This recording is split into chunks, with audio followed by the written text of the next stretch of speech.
Do.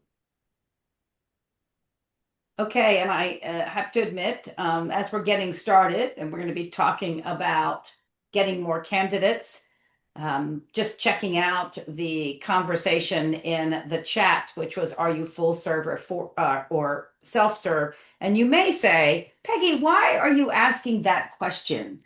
Well, I'm asking that question because it's apropos to today's conversation. We have members who are quite self-serve. They will take a look at what we're doing and they will help find themselves a place in what we're doing. These are the occasional folks that say, "Hey, do you have any volunteer roles?" But I would say that many of our members are more of the full serve type. In other words, they need someone to walk them through the process and they need someone to maybe even help them make some decisions. And so, with that in mind, I'm going to key us off into the conversation by starting with sharing my deck, where we can talk about getting more candidates and keeping them engaged, a smarter election approach. This is an exciting topic for me, and based on what you all told us in our last. Oh, you You're on just mute. me. Oh, there you go. You're back. There we go. I mean, my husband tries to mute me, but I've never had a client just right like that mute me. In any case, you told us that this was an important conversation for you. And so we wanted to give ourselves a period of time today to really sort of dig into how can we reframe the election process as an engagement strategy. In fact, a powerful engagement strategy. Let me start by asking you a question. Now, you may not have a precise answer, but I just want you to sort of answer from a sense or a gut. How many members are involved when you're doing in the midst of your election, meaning you're doing a call for nominations and maybe you have a ballot out there, or maybe you're having email communications. How many people would you say pay attention or get involved in that conversation? Now think about the number of people who might raise questions about it, maybe the people who actually raise their hands saying, "Hey, I'd like to run for something." Let's think about the people that bother to vote, right? Maybe there are people that share your call for nominations. What do you think? Lynn, you probably are the most honest person. I'm loving that. We've got research on this, so I'm just kind of interested in hearing what your own experience is, because if you've seen one chapter, you've seen one chapter. So I really want to get a sense of how it's shaken out for you. So just kind of think through in your mind, how many could you think when you said last year's election process, how many bodies do you think got involved in that? And if you our goal is 20%, I like that. Nicole, how close do you think you get to that goal? So like I've been updating him on like I'm currently working on the air. But like there's not really much update to give him because there's not much that I don't need to do an agreement. I don't need to. Can you? I think we had somebody having a conversation and I went ahead and muted them. All right, less than Peggy, 10%. you asked about our percentage, and we usually come in between 50 and 20 realistically. Okay. And is that when you say that, are you looking at, for example, the number of people voting? People voting Yeah. is usually, yeah. Okay. Yeah, so you could have up to 25% vote, but as far as participation outside of voting, not more than about 10. So, yeah. So are there people, And if that sounds about right feedback for summary you, form go saying- ahead and give a thumbs up. Go ahead, Ginny. Were you going to say something? I saw you come off mute. Yeah, I had a question. So you were talking about call for nominations. That's where my head went. Okay. So when we say how many members get involved, typically it's our board, where I highly encourage them to think about who the next folks should be up in the ballots Mhm. and do a personal ask. And so that number can vary. Yeah, perfect. Yeah. Well, we want to take all of these numbers and jack them up, right? I mean, that's part of the reason why this conversation, I think, can be so valuable. Let me ask this question. How confident are you in your current candidate pipeline? Most of you are beginning to think about or get into that spot. Maybe you've got a little bit more of a horizon, or maybe you're already into it. But if your election's happening, as most folks happening, in, about in the early fall, you should be moving in this direction. So how's your current pipeline looking? And Jenny, I love the fact, I think sometimes a lofty goal is great. And I think that sometimes if we don't do a stretch goal, we sit back, right? Yes, someone else said, I like that you have a goal. I think that's great. Okay, we've got about 60% of you already in, and I know Ginny says she only needs 60% of the membership. I've hit 60% of the viewership here, but I want to go for 70%. So give me a couple more votes here. Very confident, somewhat confident, not very confident, not at all. How confident are you in your current pipeline? And I have a person so far that is saying very confident. And I'm going to guess that you probably, and even those of you that are saying somewhat, probably have some good tips. I don't have all the answers, so I'm going to ask you to get into chat and give us some of the tips. I'm going to end the poll because I hit, Jenny, listen to this, 84%. I'm feeling very, very good about that. So I love this. Let's go with slightly more than half of you are somewhat or very confident. But there's a fair number of you are not feeling particularly confident. And I think it's going to be worth us exploring some of what people are doing that's working and maybe add some new ideas to it. I got one more question for you I'd like to ask at this point. I want to know, do you typically have more candidates than openings or fewer candidates than openings? In other words, are you, or about the same, perfect. Are you having to take who shows up versus being able to have choices? And there's not, depending upon how your process is, having the same number of candidates a seat is not necessarily a bad thing, but it does reflect what kind of a pipeline you have. And so that's the reason why I'm asking the question, not because you're doing it wrong in terms of the slating process or the nominations process. Okay. All right, a lot of people coming in. There's a couple of you that have a surplus of candidates. That's excellent. And again, love to hear a little bit more about why you think that might be. But it makes sense given the fact that we've got some folks that are confident or somewhat confident. All righty. I'm going to go ahead and end the poll and ship. Someone else just came in. I love that. Okay. End the poll and share the results. So many of you have to actively look to get enough people into the conversation to fill the seats. So I'm going to start by saying, yeah, you're not alone. Okay, when we went around and we did a chapter benchmarking study, which was over the whole industry, we found this. So you're not alone. So let's take a look at some of the things we might do differently to shift this. Now, I want to start actually by sort of doing a little bit of a before and after, and then we'll talk about how you get to the after. Okay, what do I mean by that? Well, I'm encouraging us to do kind of a makeover of our process. And to do the makeover of our process, I'm suggesting that what becomes valuable for us is if we take a look at what we currently have and say, how can we make it better? And I am switching some things on my screen. Here we go.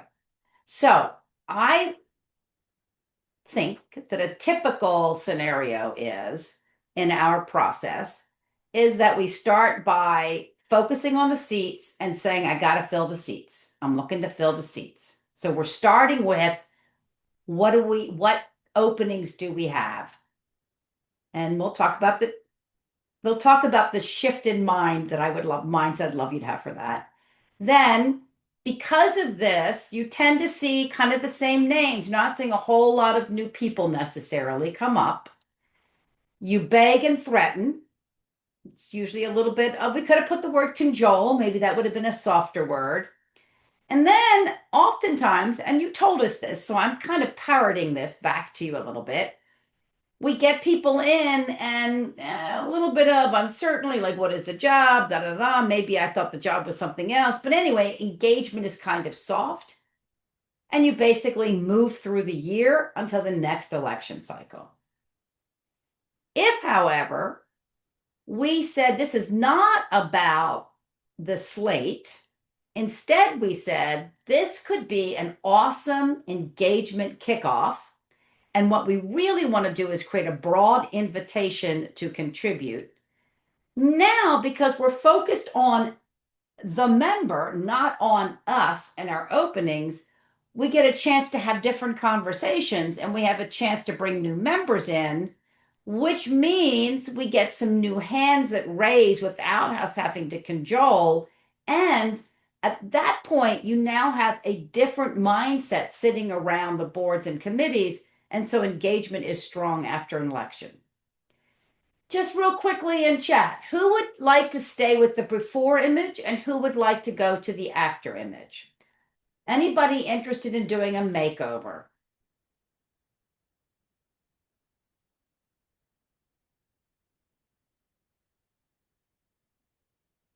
All right. I love the enthusiasm. This is excellent. Oh, Lynn, I am glad you're in the convo. We want to hear a lot about what you guys are doing. So keep contributing, please. Please, please, please, please. Okay. Let's start our conversation by thinking in terms of how many more people can we get to answer. So our makeover step one is get more people in. Change the conversation for do it for me. I'd rather not beg. Oh, please, please, please, please, please. Oh, no, it's not that hard. Let's shift from that conversation to a call for engagement. Instead of run for the board, let's say, hey, explore how you can contribute your voice and your expertise and your leadership. Let's talk about how we talk about this whole election cycle. So, broaden the message. Instead of talking about the openings, talk about the opportunities. Talk about how there are many ways, small, medium, and large. Yes, you're having an election, but really there are so many ways you can get involved. If you'd like to learn more about the election, excellent. But this is a real opportunity for you to explore how our chapter operates, to get an insider look at how we make decisions, to come along for the ride. Secondly, we talk about it from the standpoint of not what we need. We don't lead with the job description. We lead with the what's in it for me, the candidate, potential candidate, right? We talk about the fact that here is a leadership opportunity. If you're looking to move ahead in your career, getting a good grounding in a leadership position is a great way to do that. You're going to build some skills. And you're also going to have a chance to influence the community and the profession. So we reframe the conversation by moving away from leading with the election and instead leading with participating and contributing. So in a kind of practical matter, we have to reframe that typical call. So here is a somewhat typical call for nominations. Nominations are now open for board service. We have the following positions open. And then blah, blah, blah, blah, blah. Let me ask this question. What do you think is missing from one of our typical calls for nominations?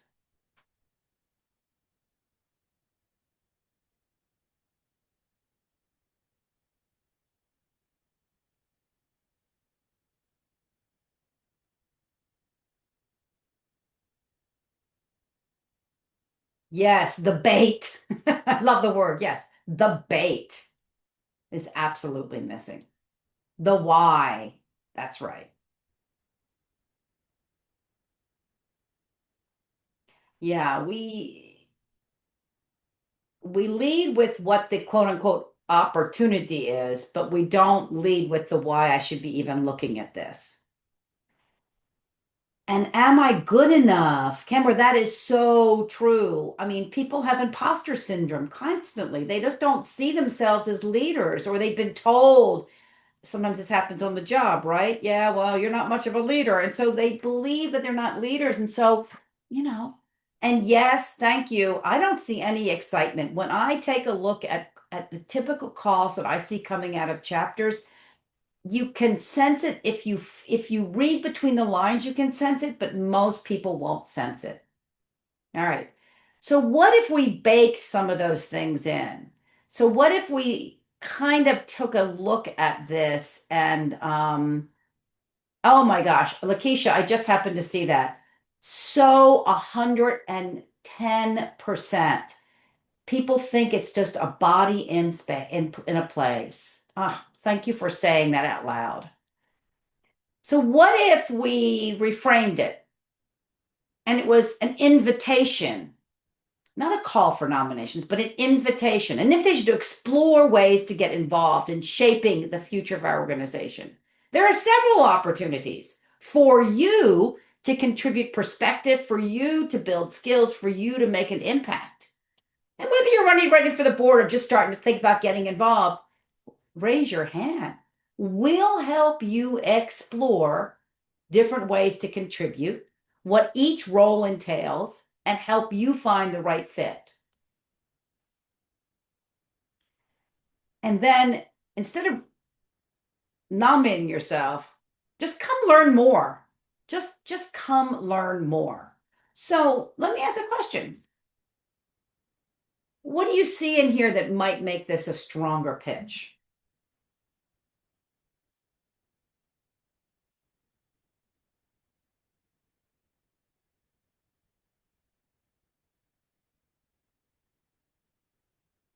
Yes. Big point, Lakeisha. Big point. If I don't think I have to be alone. Yes, it's the invitation at the top. And it's an invitation for a micro, right? Not a macro.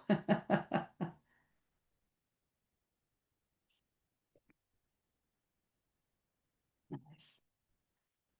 Now, I would never suggest that this is a perfectly rewritten call, and I would not suggest that this fits everybody.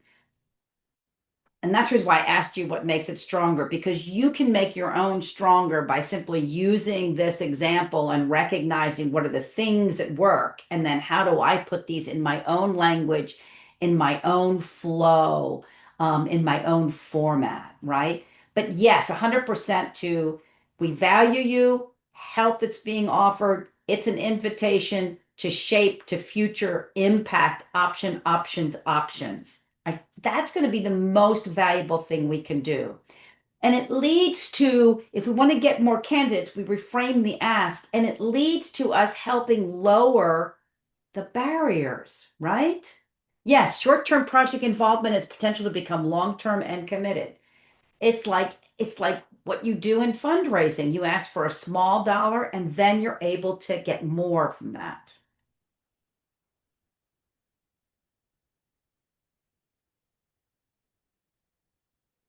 Yeah, so there, Ginny's put in an example. Very cool.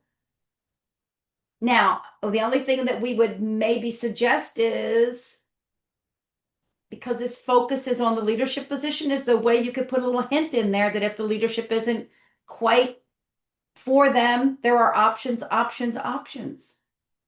Love it. Thank you for sharing that.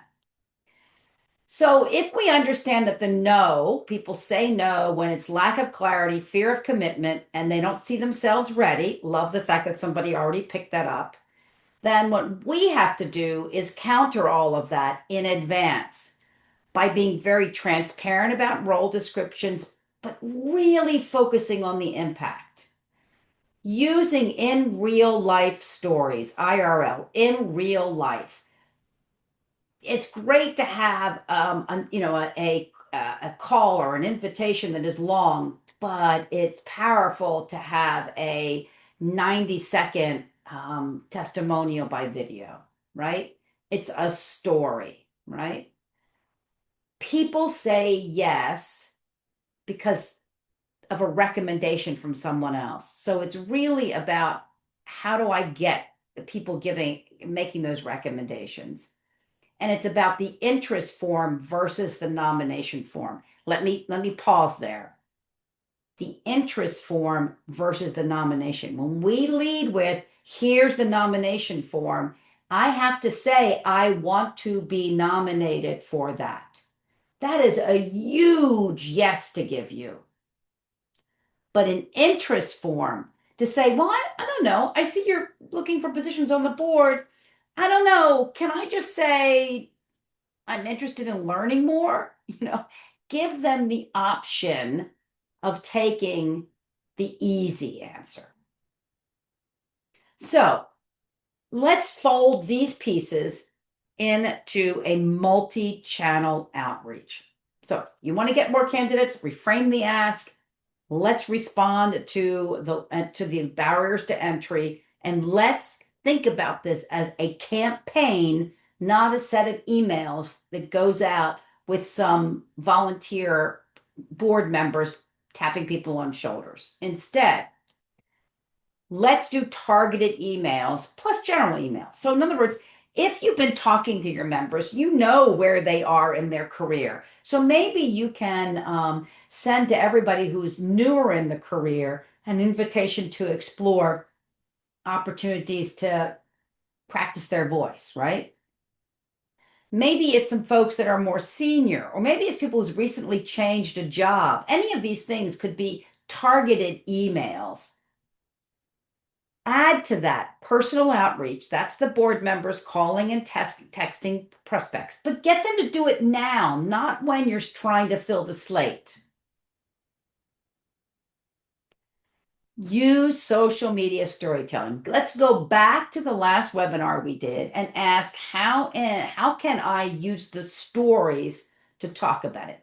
And I don't want the story to be, oh, we have the call for nominations open. Let me tell you how wonderful it's been to be on the board. No, I'm talking about a video that says, I was enjoying my job, but I didn't have opportunities to do leadership development. I wound up getting on a task force with my Tampa chapter, and I met new people. I built some skills, and now I'm translating that back into the leadership in my own in my organization, my agency, whatever. Being part of the Tampa board made a difference for me. And then down in you know how you post something on LinkedIn and then you first comment? The first comment is, and here's the link to learn more about how to start your journey. That's just that's really leveraging real life stories in a way that tells a story, becomes a recommendation and a call to action. So you have the emails going out, the one-on-one emails, you have the quick phone call or a text message from a board member who's already got the title of board member. You have a story going out there. Now add to this that learn about volunteering session. It's a quick webinar. It's a 30-minute webinar on you have a voice for the profession. Come learn how you can put that voice to use with us, right? So put on some events, put on some webinars, which are only about finding your path through the organization. And finally, let's gear up that website landing page. Let's put that interest form. I just saw, Ginny said, we're in the middle of drafting our online interest form for call for volunteers, which hopefully will translate to election form long-term. Yes! But here's the deal. You want to have broad outreach paired with high touch recruitment.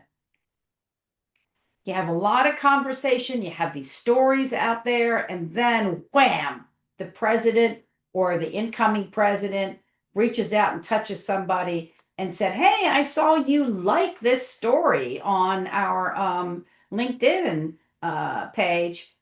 I'd love to talk with you, what you liked about it." See how that takes broad outreach, high touch recruitment. Now, does this take time? Ah, you bet. You bet. That's why I'd like to segue to the conversation of this is a great campaign opportunity as you're gearing up for your election, but you should break through earlier, right? You should make this kind of a year-round engagement. And there's a couple of ways of doing that. Ways that both help with engagement of bringing people into your pipeline as well as keeping your volunteers engaged. So, first and foremost, I want us to go beyond the election window. I want us to think about the campaign as let's capture interest now. I don't want to just get people who can fill seats. I want to get lots of interested people. When I have those interested people, I want to follow up with everyone. In fact, I like to follow up with everybody who filled out a ballot. I don't need to know what they did, but to thank them for voting and ask them how they'd like to have their voice included in the association in the coming year, right? Then I want to offer small and short-term roles to everybody who had an interest. And I want to actually create and prepare to reinvite and to cultivate those prospects. So it essentially looks like this. It's election time. It's exciting. We want to get voices involved. Here's some seats that are open, but also here's lots of other ways you can get involved. Then you thank everybody and you say, and by the way, you expressed an interest. Here's a couple of things if you'd like to help us out with A, B, or C. Then as you get ready for the next cycle, reach out and say, "Hey, you were involved in the cycle last year. Just want to make sure you're aware of the timing and how we're connecting people now." So let's take it longer. And let's, at the beginning of this call, begin to use it as onboarding to help people have a better understanding of the role. So when they look at this and get interested, raise their hand, win the election, and are in the seat, let's make sure that in advance they understand the mission and the impact that they'll have, that there's clarity of expectations, that they understand the leadership competencies they're going to gain so they stay involved to gain those. And let's give them a heads up on the culture of the board and the team so they're ready, willing, and available to us. So, how might you do this? As you're using your call, as you're using this election cycle, what are some ideas that come up for you for how you could integrate these 4 elements into your current practice and how you can use them in sustaining engagement year round? What are some thoughts? What are some ways maybe that you've already done this?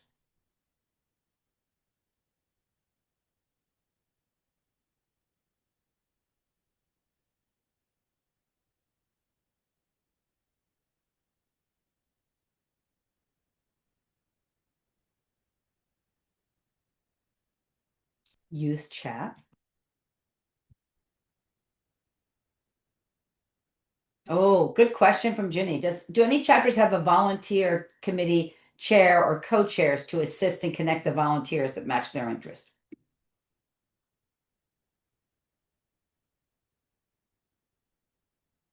Having a to use the verbiage of NIGP, do you have a talent council? And is your talent council constantly chapping people on the shoulder to say, "Hey, you want to get more involved in the organization? Let's chat."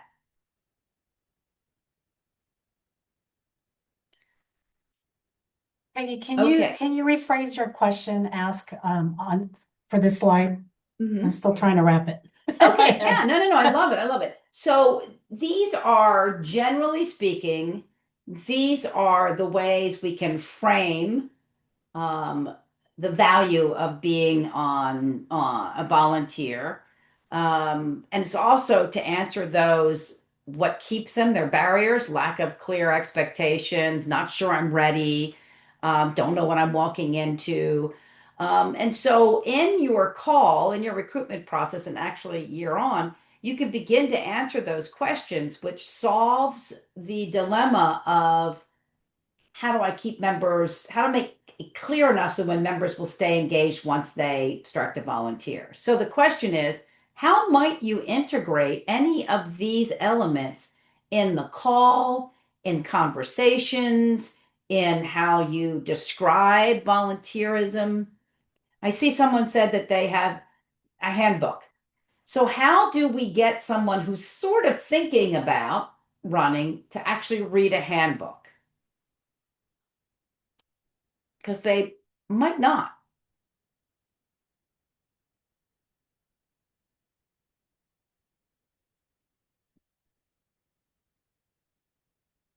And Rosalind says the VP is responsible for volunteer coordination. Okay. I believe that if you are going to make a difference and you're going to create this campaign, somebody has to be in charge of it. So kudos to you. You have to have somebody in charge of it. The whole board can't be sitting down at one point saying, oops, we got the election, we have to get the slate together.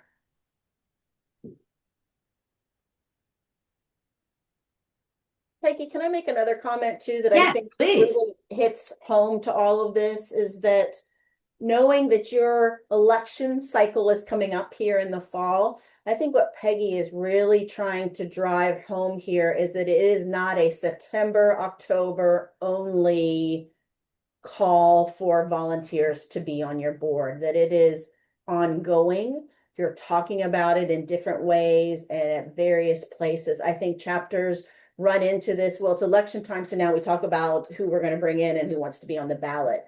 And I think the changing the mindset is that we're always talking about it, always recruiting. So when the ballot goes out, there's no rush, there's no scrambling because the whole year has been cultivating names and shadowing, or those kind of conversations don't happen the 4 weeks before someone's name has got to be written down on a ballot. I think that's the shift that Peggy's talking about, that it's not just this September, October. That's not the time to be thinking about it. It's all year long to be thinking. Or I think Rosalind even said it. You talk about it at conferences in the spring. You constantly bring it up as something that's happening, not just when that ballot goes out.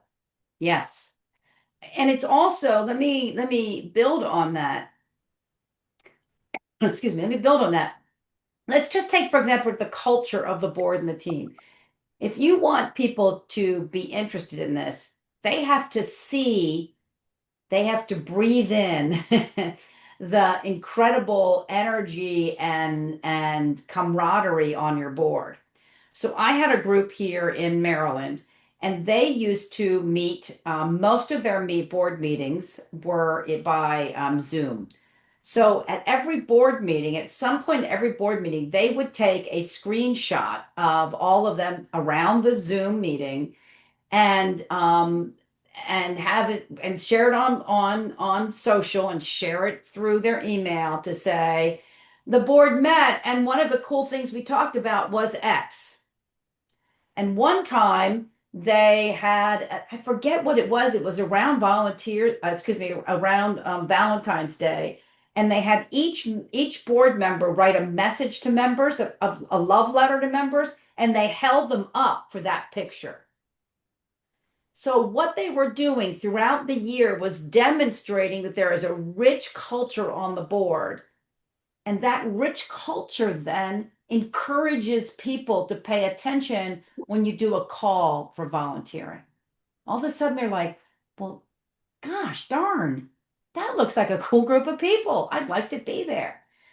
So as you're thinking about this and you're taking, as Jen has suggested, not the approach of, oh my gosh, we have an 8-week or a 12-week cycle to fill our board for next year, but how do we throughout the year show volunteering in action and show the culture?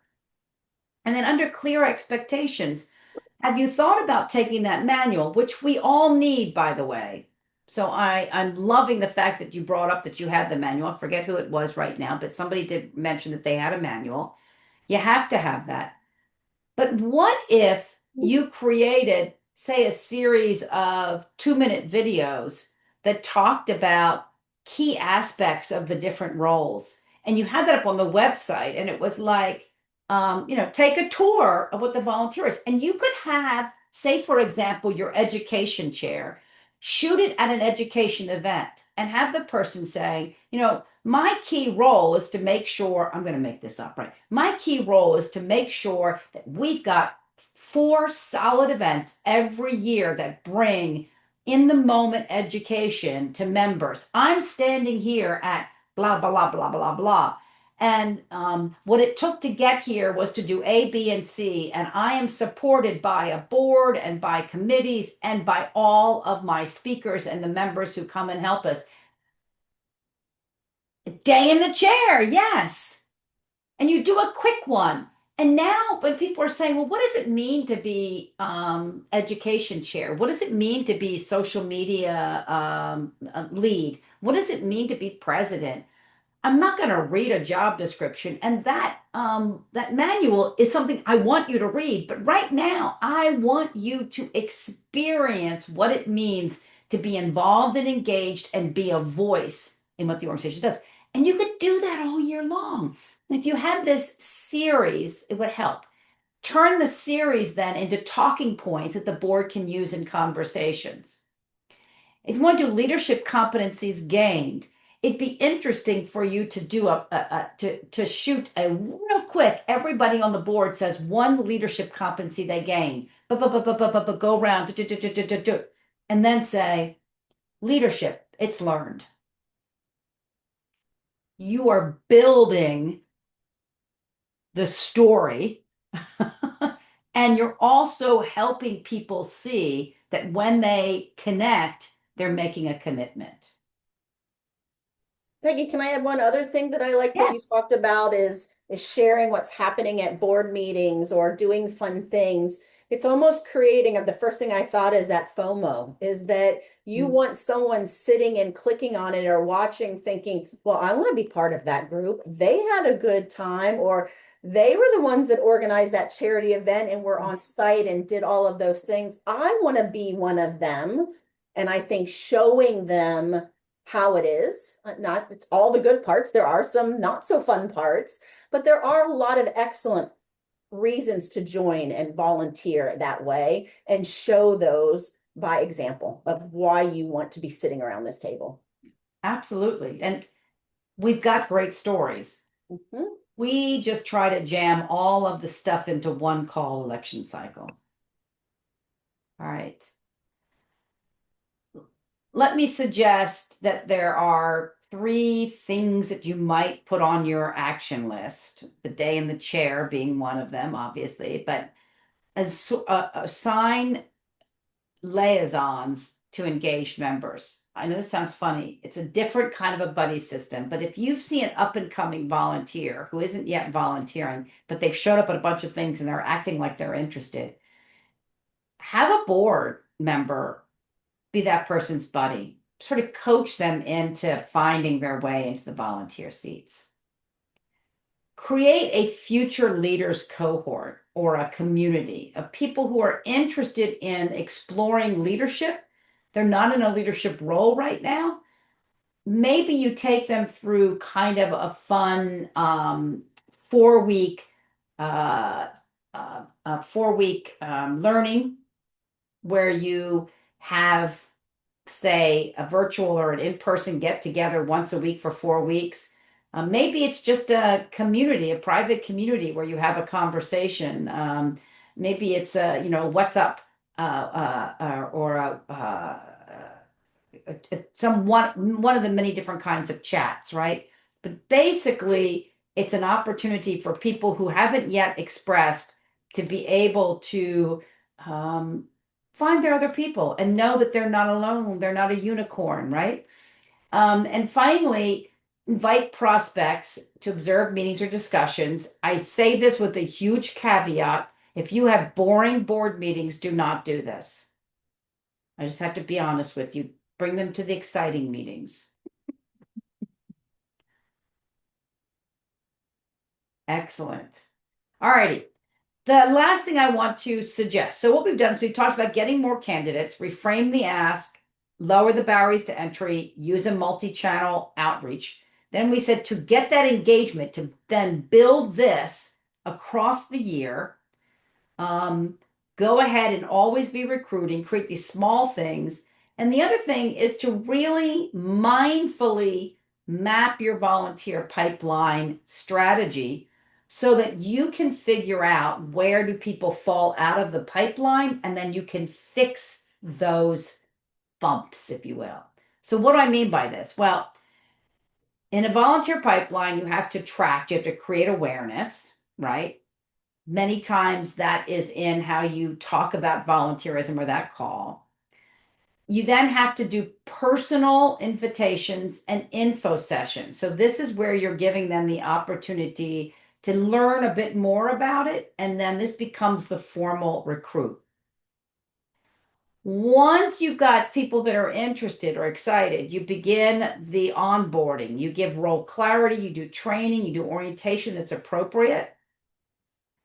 Then you have to make sure that you create the opportunity of meaningful roles, and you're constantly recognizing that. You're giving them the thumbs up, you're sharing their name, you're thanking them.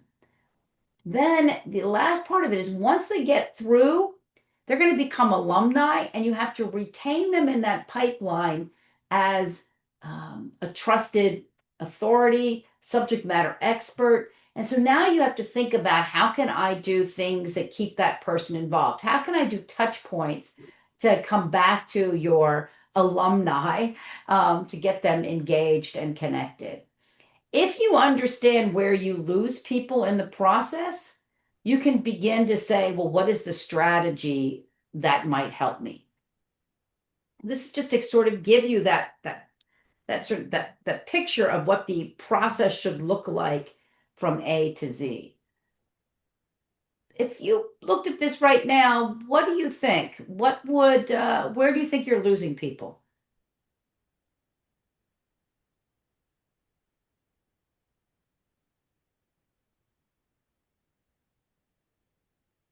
Any thoughts? On the attraction right at the beginning. Okay.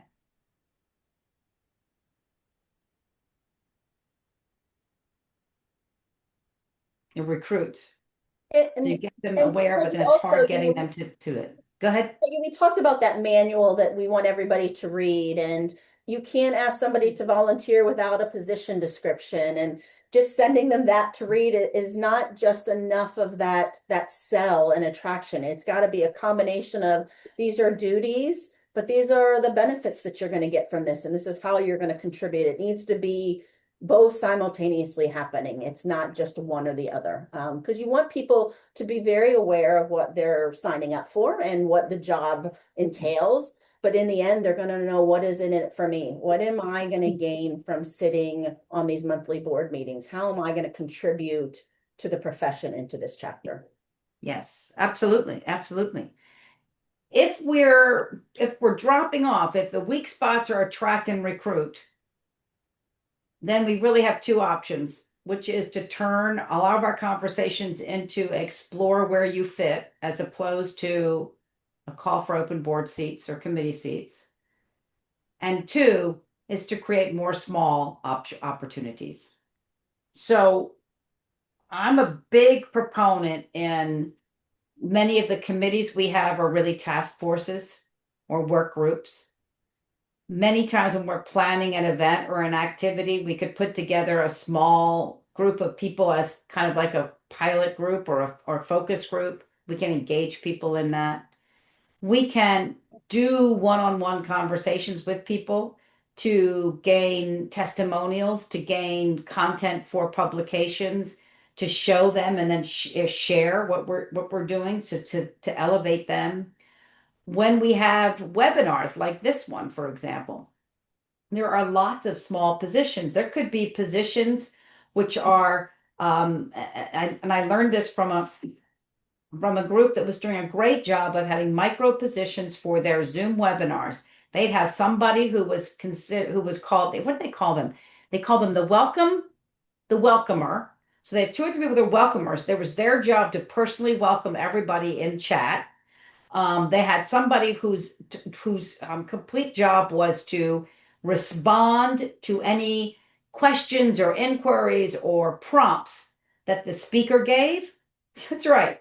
They basically were conversation starters or conversation igniters. That's what their role was. And then they had people when they would do breakout rooms. The breakout room moderators were already tagged, and they would be put in different rooms, and they were the moderator, and they would come and they would do the report out.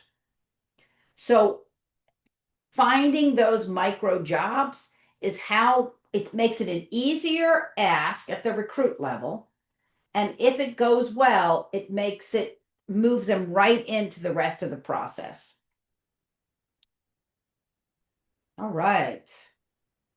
So let me just do a quick recap, because we covered a lot of territory, and I'd like to sort of put it all in one place and then ask you to figure out, maybe reflect a little bit, declare what will you try. You're in advance of this election cycle, so you have some time to put some things into action. Make the election cycle the anchor. ID emerging leaders, pay special attention to them, re-engage past leaders, signal openness and inclusion by saying you have options, by saying explore, you don't have to nominate yourself right now, talk to us. And this whole sense of ask us the questions that are on your mind. It doesn't matter, you have to do everything, but you should pick a step.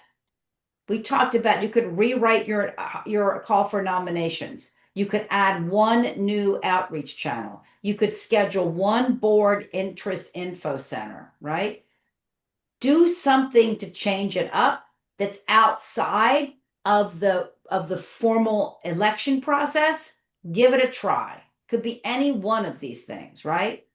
And the last thing I'll mention, second to last thing I'll mention, is in your recruitment process, take the time to do the day of. Take the time to help people see what the job is they're saying yes to.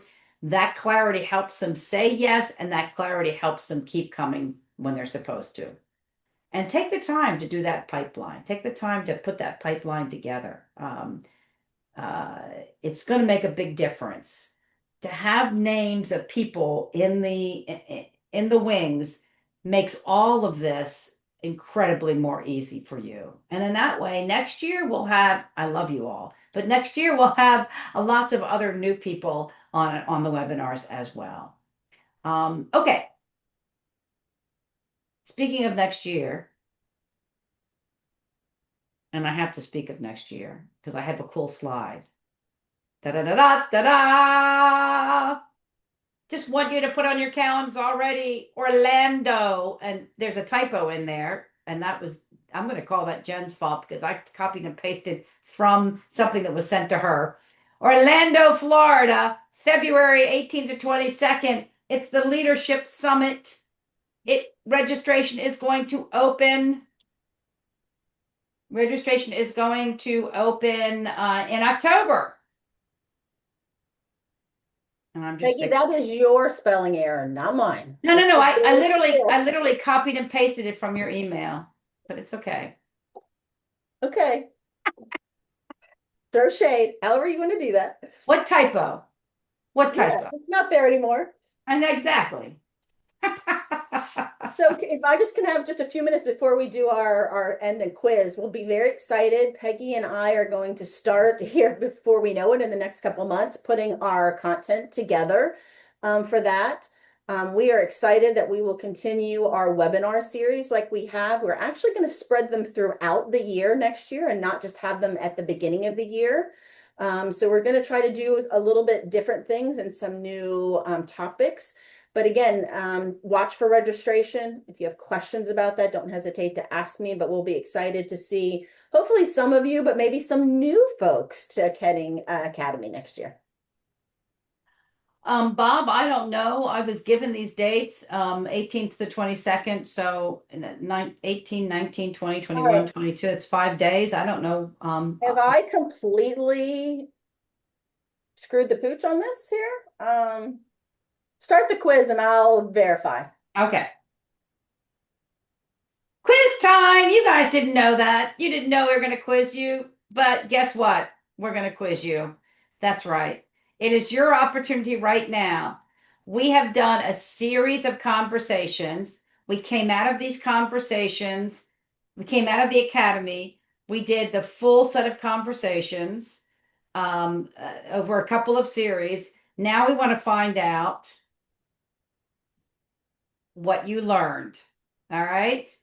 So we have a question from each of our webinars. We did one on marketing and subject lines. We did one on habits to keep your board moving forward. We did one on high value programs, and we did one on this idea of other ways to get the story out there, right?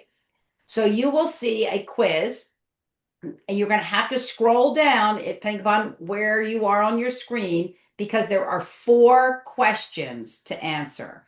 I need you to go through and do the 4 questions. You'll notice that in number 1, you've got a single choice. In number 2, you've got multiple choices.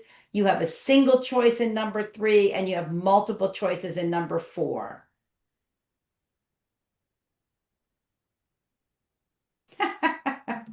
I just see Ginny's thing. I don't know what we have with that. I have all kinds of problems with that. So thanks, Jenny. And I just got the confirmation. Yeah, so the dates are the 17th through the 20th. I just added a bunch of time because I thought we'd want to be together down here in Orlando. You know, it's okay. All right, people are coming in. Let's just see. Let's just see what they have. This is a tough one. People are still thinking. We're going to give you a couple of minutes. And this is one that we had that there was some debate on this. This is something that we did. I think it was actually in person, maybe not. But there was some debate on the best line for this. Okay, well, I know, but we know what the answers are. While you're doing this, if you have any questions about any of these topics, any questions about today, go ahead, use this time in chat. We have another 6 minutes left today, and I'm delighted for us to have some more conversation.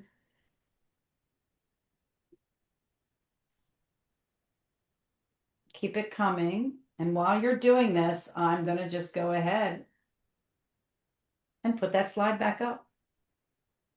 Did you change the dates? Yes, ma'am. Okay, thank you.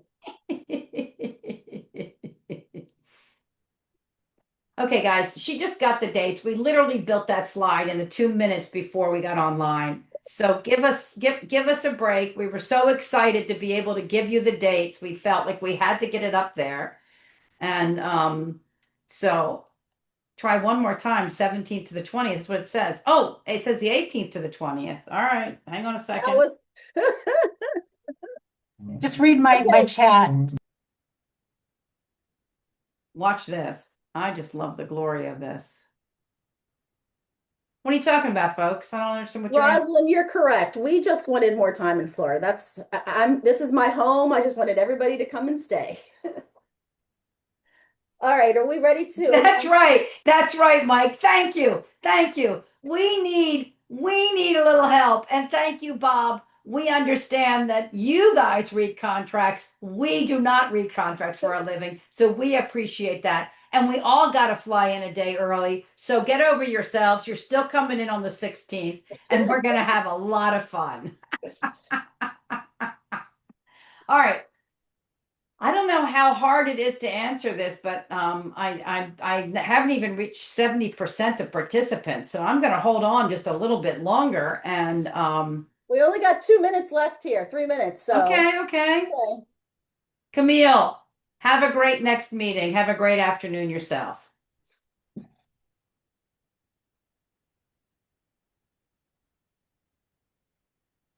Yes, Lynn, I would agree. I can't see why not. Lori, Have a great day. If you already voted, we'll let you know if you won.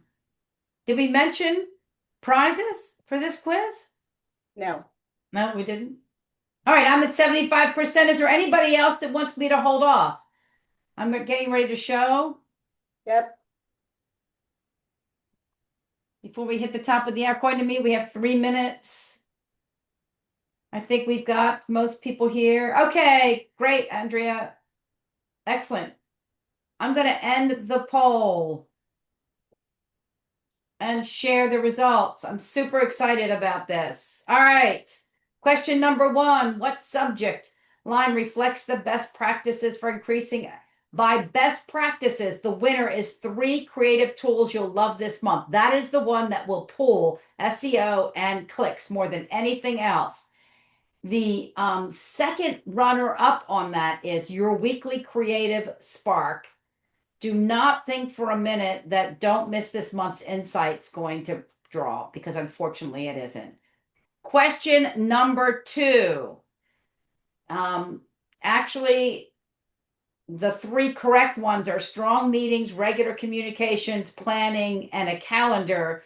Keeping agendas open-ended to allow for emerging discussion sounds like it would be good, but it's not, because people want to know what's on the agenda and they want to have that agenda in their hands ahead of time. Creating a high-value program requires the following. I totally love the fact that somebody, probably as a little bit of a joke, said expensive speakers. The answer is it solves a direct problem for your membership. It has nothing to do with turnout. It has nothing to do with the formality. And it really isn't about speakers. It's about the fact that I get something out of it. And which ideas reflect the most effective approach to chapter marketing? To be quite honest with you, there's only one wrong one here. And the wrong one is clearly describing all your services in the best way. People aren't interested in all the services you have. They want to know what are the stories. They want to know what are members saying. And they want to have this sort of this sense of how the stories relate to relevance on the job. Well done, though. Overall, Jennifer, we had a great group of people. Everybody wins. Everybody wins points. Yes. And with that, I just want to do one follow-up that was in the chat about a discussion. It's something we're looking into for next year is having a discussion group. We've had insight communities after or before we start Summit and Academy. I would encourage you to please use the chapter leaders insight community. This is where you can have these type of discussions and ongoing and ask those questions that we're raising here. You're asking of each other. Jenny has prompted a lot of that kind of, oh, how do you do that? And that is a great platform to keep a discussion going and ask those questions. The community is only as good as those who respond to it. So when somebody asks a question, everybody jump in. How do you do it? Share what your manual looks like or your email blast that you're sending out. So I encourage you all to use that to keep this discussion going. Awesome. Well, thank you all for being on this journey with us. This has been fun. We got to let you go, get back to your day job. We'll get the deck out to you. Congratulations on keeping in mind the many things that we said. Do connect with Jen and the staff anytime you have questions. It has been a fun year. We'll stay in touch. Peggy's not gone forever. I promise you guys. But thank you. As always, if you need anything, don't hesitate to reach out. Even if it's a question I can't get to, I can get Peggy to get some information. But anything that we can do to help support you in your job as a leader with an NIGP chapter, just let us know. Thank you guys. Have a good day.